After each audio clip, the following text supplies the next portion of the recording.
Good morning, and thank you all for coming. It's great to have you here.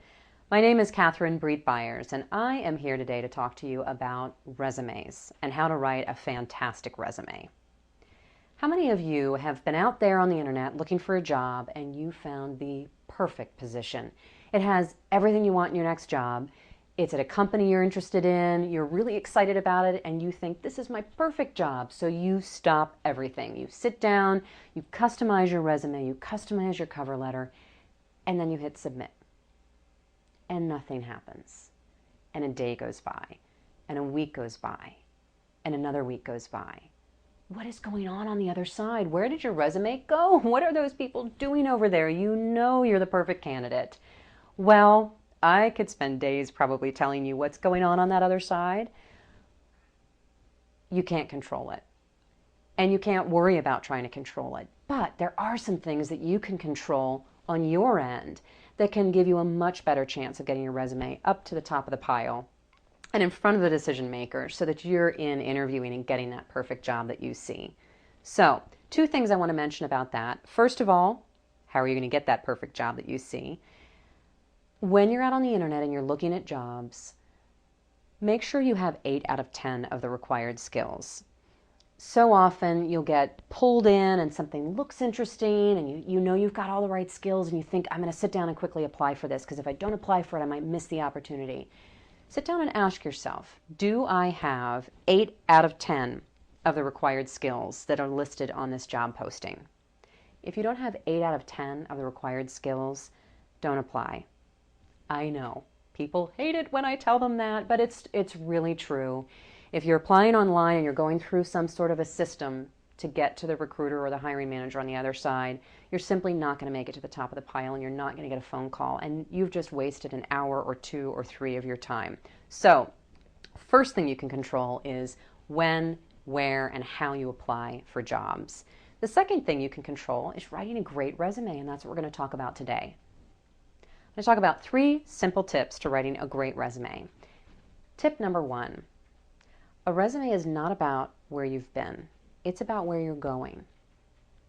Sounds kind of counterintuitive because resumes talk about where you've been, right? They talk about your past jobs, what you did at those jobs over the years, your history. But the thing of it is, the purpose of a resume is not to get you that job again. It's to get you the job that you want next in your career.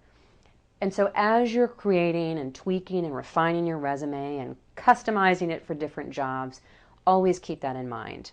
What you say in your resume is about where you want to go. So that brings us to tip number 2. Your resume is designed to get you an interview. It's not designed to get you a job. What do I mean by that? What I mean is less is more, and your resume is really just about piquing their interest. You want to give them enough information that they say, Bob looks like he might be a really great fit for this position. Even if he's not a fit for this position, he might be a good fit for our company. I think I should call him and invite him in for an interview. That's what you want your resume to do.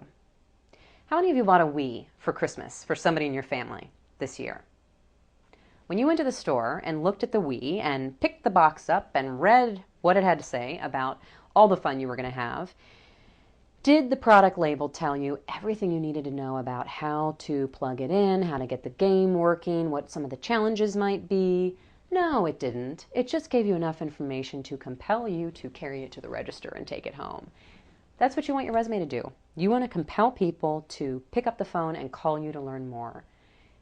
So, less is more. Keep it clean and simple and keep it focused on where you want to go in terms of what information you put out there.